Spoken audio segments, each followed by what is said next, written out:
Bismillahirrahmanirrahim. Alhamdulillahirabbil alamin. Wassalatu wassalamu ala asyrafil anbiya'i wal mursalin wa ala alihi wa sahbihi ajma'in. Amma ba'du. Yang saya hormati Dewan Juri yang arif dan bijaksana, yang saya hormati teman-teman seperjuangan yang mudah-mudahan selalu dirahmati Allah.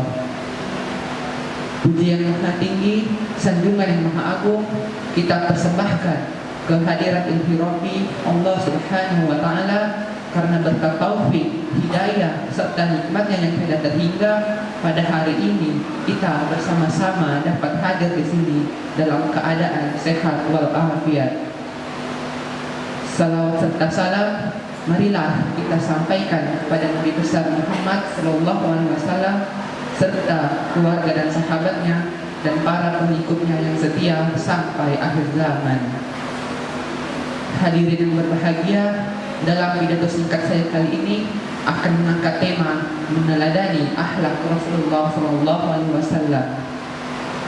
Sebagaimana yang kita bahas dalam sejarah bahwa Nabi Muhammad SAW tercatat sebagai Nabi yang paling berhasil melaksanakan tugasnya, menggambar risalah Allah dalam waktu yang singkat, namun pengaruhnya sangat luas dan terus berlaku hingga sekarang. Karena keberhasilan yang luar biasa itu, Allah Subhanahu wa Ta'ala dan para malaikatnya menyampaikan salam dan hormat kepada beliau. Dan kepada kita juga dianjurkan agar menyampaikan salam dan salawat kepadanya. Allah Subhanahu wa Ta'ala berfirman, Innallaha wa malaikatahu yusalluna 'alan nabi ya ayyuhallazina amanu sallu 'alaihi wa sallimu taslima. Dan artinya, sesungguhnya Allah dan para malaikatnya bersalawat untuk Nabi. Wahai orang-orang yang beriman, bersalawatlah kamu untuk Nabi dan ucapkanlah salam dengan penuh penghormatan kepadanya. Quran Surah Al-Ahzab ayat 56. Setiap tahun kita selalu memperingati Maulid Nabi Muhammad SAW. Hal ini bertujuan untuk mengingatkan kita akan pentingnya meneladani akhlak Rasulullah serta mengamalkan ajaran yang dibawanya. Allah Subhanahu wa Ta'ala berfirman dalam Al-Quran surah Al-Hasyr ayat 7 yang berbunyi, wa ma ataakumur rasul fakhudhuhu wa ma nahakum anhu fantahu. Dan artinya, apa yang diberikan Rasulmu padamu maka terimalah, dan apa yang dilarang kepadamu maka tinggalkanlah.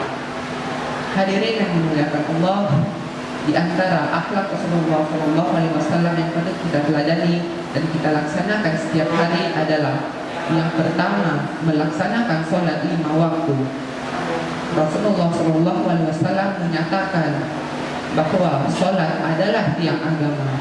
Sholat merupakan kesempatan manusia berdialog, mengadu dan memohon pada Allah Subhanahu wa Ta'ala.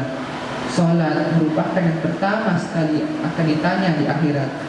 Jika salat kita baik, maka akan ada harapan amal yang lain ikut baik. Selain itu, salat akan memberikan pengaruh kesehatan fisik dan rohani. Apalagi salat tersebut dilaksanakan secara berjamaah. Karena demikian pentingnya salat ini, hingga sampai menjelang wafatnya Rasulullah mengingatkan umatnya agar jangan meninggalkan salat. Yang kedua, menghiasi diri dengan akhlak yang mulia. Dalam salah satu hadisnya, Rasulullah bersabda yang artinya, aku diutus ke di dunia ini untuk menyempurnakan akhlak. Hadis riwayat Ahmad. Di antara akhlak yang Rasulullah ajarkan adalah menghormati, menyayangi, dan memuliakan orang tua, terutama kepada ibu. Ketika ada seorang sahabat bertanya kepada beliau, siapakah orang yang harus lebih dahulu dihormati? Beliau pun menjawab, ibumu, ibumu, ibumu, sampai 3 kali beliau menyebut ibumu, kemudian menyebut bapakmu.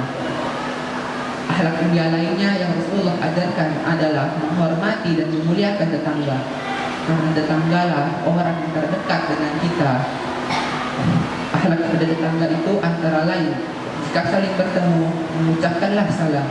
Jika diundang agar didatangi, jika sakit hendaknya dijenguk, dan jika meninggal hendaknya diantarkan jenazahnya ke pemakaman.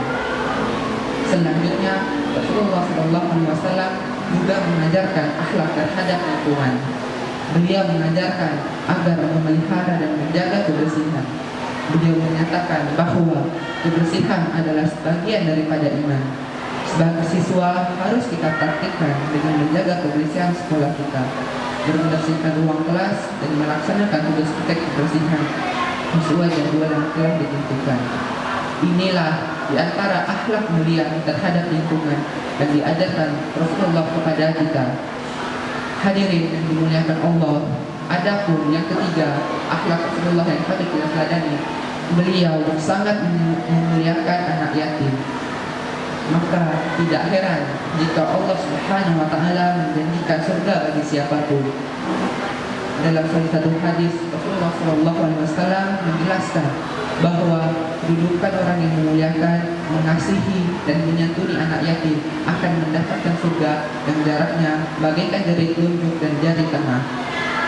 Oleh karenanya, jika kita punya teman yang ayahnya sudah wafat, dia menjadi anak yatim, maka seharusnya kita menyayangi, selalu memperlakukannya dengan baik serta selalu memuliakannya.